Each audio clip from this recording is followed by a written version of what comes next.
So, Mark, in the search for new potential sources of return, investors are now looking past more traditional investments, including to structured products. Yes, that's right, Anna. Structured products can be a versatile tool in an investor's portfolio. They're packaged products that derive their returns from a range of underlying assets, including equities, fixed income, commodities, currencies, and alternative assets. Unlike more traditional investments, some structured products can also potentially incorporate some form of capital protection or risk management, subject to certain risk factors. They can be designed to suit specific types of investor risk profiles. They're typically structured using derivative instruments, such as options or swaps, with the aim of achieving quite different risk-return outcomes. Previously, you've spoken about two key differentiating factors that separate these from traditional investments. Could you outline those for us? Yes, well, firstly, structured products are customizable and can be aligned with a wide range of investor risk appetite and investment goals. For certain investors, other legislative provisions inform the type of structured product they can avail of. Whether it's capital protection, enhanced return potential, income generation, or exposure to a particular asset class. A real difference is their ability to generate potential returns in a range of different market environments, including positively and negatively trending markets. Choosing the right structured products can allow investors to potentially fine-tune their portfolios to match their market view, risk tolerance, and financial aspirations. Secondly, they can change the risk and return profile otherwise facing investors and potentially provide outcomes that may not be attainable through standard investments. For example, a structured product may offer capital protection or a minimum return subject to certain risk criteria, whilst also participating in the upside potential of the stock market, thereby potentially appealing to risk-averse investors who have an appetite for some growth. Or, for investors seeking higher yields, there are structured products available which are higher risk and with the potential for attractive returns without requiring significant market growth to deliver these. There isn't a one-size-fits-all here, and it's important to consider an investor's overall experience, financial needs, and risk appetite before investing.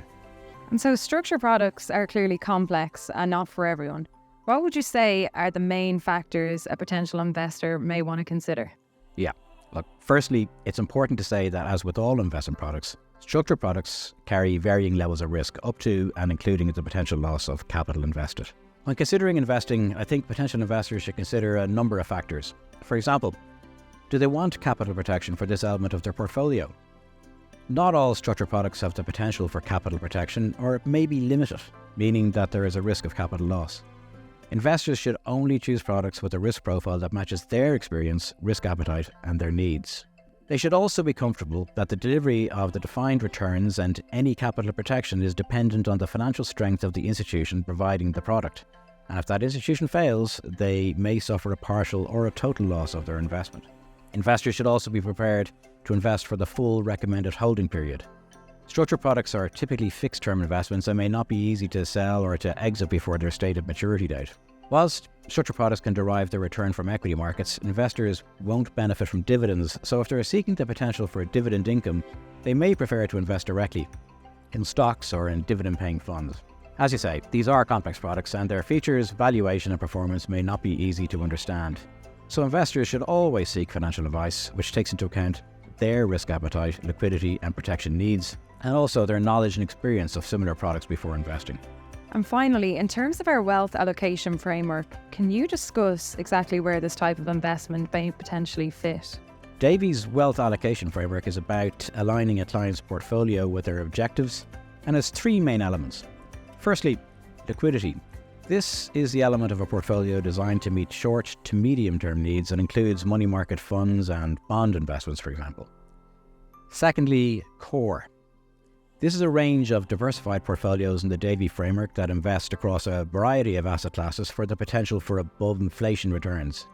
These holdings are tailored based on investors' time horizons and capacity to take risk. The core portfolio is designed with the intention of delivering on a client's lifetime wants. And lastly, satellite. And this is where structured products can potentially fit. In general, satellite holdings are designed to meet aspirational and growth objectives, and holdings may have reduced liquidity and diversification versus core holdings, for example. However, they may provide differentiated return sources or access to thematic investments not readily available through more traditional investment types. An advisory capital appreciation or CAPAP mandate is required for all structured product investments. This includes both higher and lower risk products given the intended holding period. We generally advise that customers consider their allocation to structured products over a 12-month period to capture time, counterparty and index level diversification. Subject to suitability, Davy offers structured products as part of its advisory service, and if an investor is considering such an investment or wants to find out more, a meeting with their advisor is the best starting point. Thank you, Mark. Thanks, Anna.